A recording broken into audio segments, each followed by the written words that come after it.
Friends, ఇప్పుడు మీ ముందు ఒక రెండు ముఖ్యమైన వార్తల్ని ప్రస్తావిస్తాను. వైరుధ్యపూరితమైన వార్తలు అవన్నీ.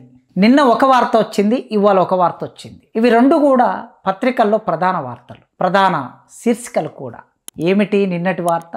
ప్రైవేటు కంపెనీలో ఉద్యోగం చేసే ఏ వ్యక్తి అయినా సరే నెలకి 2 లక్షలు 3 లక్షలు జీతం వచ్చినా సరే ఆ ఉద్యోగి ఇల్లు రుణం తెచ్చుకోవాలనుకున్నా, లేదా వెహికల్ రుణం తీసుకోవాలనుకున్నా, చదువు కోసం రుణం చేయాలన్నా బ్యాంకు దగ్గరికి వెళితే ఆ బ్యాంకు మీద షూరిటీ సంతకం ప్రభుత్వ ఉద్యోగిది ఉండాలి అని బ్యాంకులు అంటున్నాయని నిన్నటి వార్త. ప్రైవేటు రంగం విస్తరించింది. గత 10-15 సంవత్సరాలుగా విపరీతంగా విస్తరించింది. ప్రభుత్వ ఉద్యోగుల కన్నా రెట్టింపు 4 ఇంతలు 5 ఇంతలు ప్రైవేటు రంగంలోనే ఉద్యోగాలు ఉన్నాయి. ఇవి మనందరికీ తెలుసు. మరి ప్రైవేటు రంగంలో ఉద్యోగాలు చేస్తున్న వాళ్ళు సొంతంగా ఇల్లు కట్టుకోవాలని ఉంటుంది, ఒక వెహికల్ కొనాలని ఉంటుంది, పిల్లల్ని చదివించుకోవాలని ఉంటుంది. అలాంటప్పుడు బ్యాంకులు తప్ప వేరే మార్గం లేదు రుణాలకి. కానీ బ్యాంకులు మాత్రం ప్రభుత్వ ఉద్యోగం స్థిరమైందని, ప్రైవేటు ఉద్యోగం అస్థిరమైందని, ఏ ఉద్యోగం ఎప్పుడు పోతుందో తెలియదు గనక అలాంటి వాళ్ళకి ఏ కంపెనీ ఎప్పుడు మూసేస్తారో, ఏ కంపెనీలో ఉద్యోగులను ఎప్పుడు తగ్గిస్తారో తెలియని ఒకానొక పరిస్థితి ప్రపంచమంతా వ్యాపించి ఉంది. ఈ స్థితిలో ఒకవేళ ఆ ప్రైవేటు కంపెనీలో పనిచేసే సాఫ్ట్వేర్ ఉద్యోగైనా, ఇంకే కంపెనీ ఉద్యోగైనా ఉద్యోగాన్ని కోల్పోతే, ఆ కంపెనీ మూతపడితే తీసుకున్న అప్పు ఎలా తీర్చుతాడు అనే సందేహంలో బ్యాంకులు పడ్డాయి. అందుకే ఒక ప్రభుత్వ ఉద్యోగి షూరిటీ ఇస్తే ఆ ప్రైవేటు ఉద్యోగి డబ్బులు కట్టకపోయినా షూరిటీ ఇచ్చిన ప్రభుత్వ ఉద్యోగి జేబులో నుంచి, జీతంలో నుంచి కట్ చేయవచ్చు. ఇది బ్యాంకుల పన్నాగం. ఇక్కడ ఒక విషయాన్ని ఆలోచించండి. భారతదేశంలో బ్యాంకుల నుంచి చాలామంది రుణాలు తీసుకున్నారు. వేల కోట్లు రుణాలు తీసుకున్నారు. తీసుకున్న రుణాలని ఎగబెట్టి విదేశాలకు పారిపోయారు. 10,000 కోట్లు, 20,000 కోట్లు. వాళ్ళందరూ ఇప్పుడు క్షేమంగా ఇంగ్లాండ్లో, అమెరికాలో, పెద్ద పెద్ద దేశాల్లో స్థావరం ఏర్పాటు చేసుకొని జీవిస్తూ ఉన్నారు. వాళ్ళకి ఏ షూరిటీ అయినా అడిగిందా ఈ బ్యాంకు? అడగలే. షూరిటీ లేకుండా రుణాలు ఇచ్చేశారు. కానీ 4 జీతం డబ్బులు వస్తే తప్ప బతకలేని సామాన్యులు, మధ్యతరగతి ప్రజల మీద మాత్రం అనేక షరతులు పెట్టి, అనేక సంతకాలు పెట్టించుకొని రుణాలు ఇస్తూ ఉన్నారు. ఉద్యోగం పోతే వాళ్ళు ఇచ్చిన రుణానికి ఏ ఇల్లు నిర్మాణం చేసుకున్నారో ఇల్లు ఉంటుంది. ఇల్లునైతే మాయం చేయలేరు కదా, దాచిపెట్టలేరు కదా. వాళ్ళు ఇచ్చిన వెహికల్ ఉంటుంది, రుణం ద్వారా తెచ్చుకున్న వెహికల్ ఉంటుంది, వెహికల్ తీసుకోవచ్చు. కానీ ప్రైవేటు ఉద్యోగస్తులు, ప్రభుత్వ ఉద్యోగస్తుల షూరిటీ కోసం పోతే అసలు ప్రభుత్వ ఉద్యోగస్తులు ఎంతమంది ఉన్నారు? మొత్తం తెలంగాణ రాష్ట్రంలో 4 లక్షలకు మించి ప్రభుత్వ ఉద్యోగులు లేరు. ప్రైవేటు ఉద్యోగులు ఎంతమంది ఉన్నారు? తక్కువ ప్రైవేటు ఉద్యోగులు తెలంగాణ రాష్ట్రంలో 20 లక్షల మంది ఉంటారు. ఇంకా ఎక్కువనే ఉండొచ్చు. నిర్దిష్టమైన లెక్కలు నా దగ్గర లేవు, కానీ ఎక్కువనే ఉండొచ్చు. మరి అంతమందికి షూరిటీ ఎవరు ఇవ్వాలి? కనుక సామాన్యుడి మీద ఏ విధానమైనా, ప్రభుత్వ విధానమైనా, ప్రైవేటు విధానమైనా, ప్రభుత్వ బ్యాంక్ అయినా, ప్రైవేటు బ్యాంక్ అయినా సామాన్యుడి మీద భారం పడే విధంగా, సామాన్యుడికి వెసులుబాటు లేకుండా చేయటం అనేది ఇలాంటి నిర్ణయాలు జరుగుతూ ఉంటాయి. ఇది నిన్నటి వార్త. ఇప్పుడు ప్రైవేటు ఉద్యోగస్తులు ఎవరు కూడా ఇల్లు కట్టుకునే పరిస్థితి లేదు, రుణాలు రావు.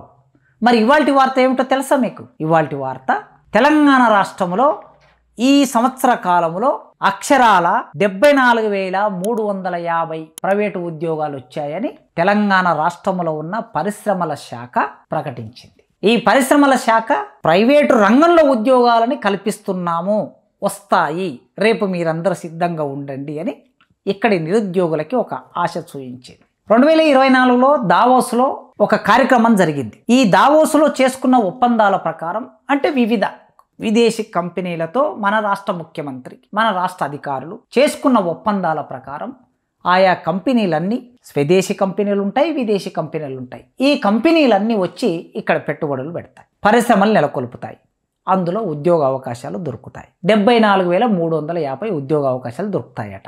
ఈ 74,350 మంది ఉద్యోగులు రేపు ఒకవేళ ఉద్యోగం దొరికినా వీళ్లకు బ్యాంకులు రుణం ఇవ్వవు. అంటే నిన్నటి వార్తకి ఇవాల్టి వార్త పూర్తిగా కాంట్రడిక్టరీ వార్త. ఇందులో ప్రధానమైన కంపెనీలు చూడండి: Adani group, Tata group, Godrej group, Infosys, Amazon, Ramky, Megha. ఈ కంపెనీలు ఇవే ఎక్కువ చోట్ల. ఒక ఆదాని గ్రూపే 5-6 పరిశ్రమలు నెలకొల్పుతుంది. రాంకీ, మేఘా గ్రూపు ఒక్కొక్క చోట 3-4 పరిశ్రమలు నెలకొల్పుతుంది. తెలంగాణ భూమిని, తెలంగాణ ప్రజలకు చెందవలసిన భూమిని ప్రభుత్వం వాళ్ళకి అప్పనంగా లీజుకి ఇస్తుంది. 100 ఏళ్ళు 99 ఏళ్ళు లీజుకి ఇస్తుంది. వాళ్ళు వచ్చి పరిశ్రమ పెట్టుకుంటారు. ఇక్కడి కరెంటు ఉచితంగా తీసుకుంటారు, ఇక్కడి నీళ్లు ఉచితంగా తీసుకుంటారు, ఇక్కడి భూమి ఉచితంగా తీసుకుంటారు. కానీ ఆ పరిశ్రమల్లో ఉద్యోగాలు మాత్రం ఇక్కడి ప్రజలకి, ఇక్కడ నిరుద్యోగులకి ఎంతమందికి ఇస్తారు అనేది ప్రశ్న. ఇక్కడే మనం ఆగి కాసేపు ఆలోచించవలసింది. ఆగవోయి భారతీయుడా ఆగి సాగవోయి అని శ్రీశ్రీ ఎప్పుడు రాశాడు కదా. స్వాతంత్రం వచ్చేనని సభలే చేసి సంబరపడగానే సరిపోదోయి, సాధించిన దానికి ఇదే గొప్ప అనుకునే మనం. అందుకే కాసేపు ఆగి ఆలోచిద్దాం. ఇక్కడ తెలంగాణలో నెలకొల్పిన ఐటీలో తెలంగాణ వాళ్ళకి ఎంతమందికి ఉద్యోగాలు, లేదా ఇతరత్ర సహా ఉత్పత్తి చేయడానికి నెలకొల్పిన పరిశ్రమల్లో తెలంగాణ వాళ్ళ శాతం ఎంత, ఇక్కడి నిరుద్యోగులకి ఎన్ని ఉద్యోగాలు వచ్చాయని ప్రభుత్వం శ్వేతపత్రం విడుదల చేయవలసి ఉంది.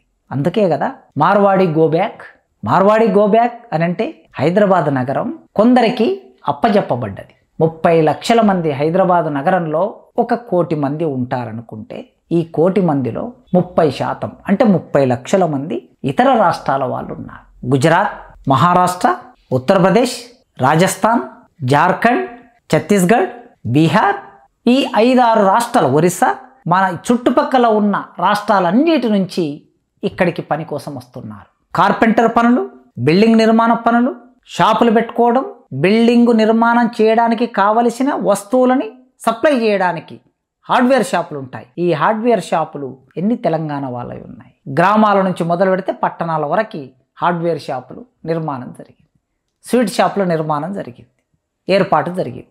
అందుకే ఒక అసహనం ఎప్పుడో ఒకసారి వస్తుంది. ఈ అసహనం ఒకప్పుడు 1930లో నైజాం మీర్ ఉస్మాన్ అలీ ఖాన్ ఉత్తరప్రదేశ్ నుంచి హిందీ వాళ్ళని తీసుకొస్తే నాన్ముల్కి గోబ్యాక్ ఉద్యమం జరిగింది. 1950-56కి వచ్చేసరికి ఆంధ్రప్రదేశ్ రాష్ట్రం ఏర్పడినప్పుడు ఆంధ్ర గోబ్యాక్ అనే 69 ఉద్యమం జరిగింది.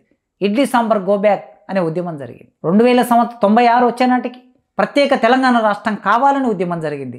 ఇవాళ తెలంగాణ రాష్ట్రం ఏర్పాటు చేసుకున్నాం. కానీ తెలంగాణ రాష్ట్రంలో తెలంగాణ భూమిపుత్రులకి ఉద్యోగాలు లేనప్పుడు, ఉపాధి లేనప్పుడు సహజంగా మార్వాడి గోబ్యాక్ అనే భావన వస్తుంది. నిజంగా మార్వాడీలు కూడా పేదవాళ్ళు ఉండొచ్చు, మధ్యతరగతి ఉండొచ్చు, ఎగువ మధ్యతరగతి ఉండొచ్చు. బతుకు తెరువు కోసం భారతదేశంలో ఏ రాష్ట్రంలోకి ఎవరైనా వెళ్ళి జీవించవచ్చు. భారత రాజ్యాంగం ప్రకారం మార్వాడీలు కూడా వచ్చి జీవించవచ్చు. కానీ మార్వాడీలు పెట్టిన షాపుల్లో తెలంగాణ వాళ్ళు ఎంతమంది ఉద్యోగులు అనేది ప్రశ్న.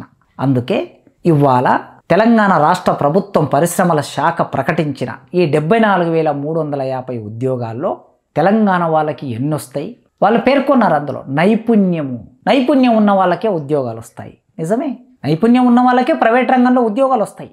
అది స్కూల్ అయినా, కాలేజ్ అయినా, యూనివర్సిటీ అయినా, పరిశ్రమ అయినా నైపుణ్యం ఉన్న వాళ్ళకే వస్తాయి. కానీ తెలంగాణ సమాజానికి, ఇక్కడి యువతకి నైపుణ్యం నేర్పించే ప్రయత్నం గత 10 సంవత్సరాల కాలంలో ఉన్న ప్రభుత్వం కానీ, ఇప్పుడు 2 సంవత్సరాల కాలంలో 2 సంవత్సరాలు కావస్తున్న ఈ కాలంలో ఉన్న ప్రభుత్వం కానీ నైపుణ్యాలను పెంపొందించడానికి ఎలాంటి చర్యలు తీసుకున్నారు, ఎలాంటి విధానాలు తీసుకున్నారని చూస్తే నిరాశనే ఉన్నది మనకి. అందుకే తెలంగాణలో ఉండే 40 లక్షల మంది యువత నైపుణ్యాలేమితో ఉన్నారు. ఈ నైపుణ్యాలను పెంపొందించి ప్రభుత్వమే వెంటనే వారికి ఉద్యోగాలను కల్పించవలసిన బాధ్యత ఉన్నది. అంటే ప్రభుత్వ రంగంలో ఉండే ఉద్యోగానికి భద్రత ఉంటుంది, ప్రైవేటు రంగంలో లభించే ఉద్యోగానికి భద్రత ఉండదు అనే భావన బ్యాంకులే చెబుతున్నాయి. కనుక ప్రభుత్వ రంగంలో ప్రతి మనిషి ఉపాధి పొందటం రాజ్యాంగం ఇచ్చిన అవకాశం. ఆ ఉపాధి భద్రతతో కూడిన ఉపాధి. ప్రైవేటు ఉద్యోగమా, ప్రభుత్వ ఉద్యోగమా అంటే ప్రభుత్వమే ఉద్యోగం చేయగలిగిన వాళ్ళందరికీ ఉపాధి కల్పించవలసిన బాధ్యత ప్రభుత్వం మీద ఉంటుంది. ఏ రూపంలో ఇస్తుందనేది ఆ నిర్దిష్ట పరిస్థితిని బట్టి ఉంటుంది. కనుక తెలంగాణ యువతరానికి నైపుణ్యాలు నేర్పించి సమగ్రమైన ఉపాధిని కల్పించి ఈ తెలంగాణ కుటుంబాలు, తెలంగాణ సమాజం ఆర్థికంగా స్థిరంగా నిలబడే ఒకానొక పరిస్థితి రావడం కోసం మనం అందరం ఆలోచిద్దాం.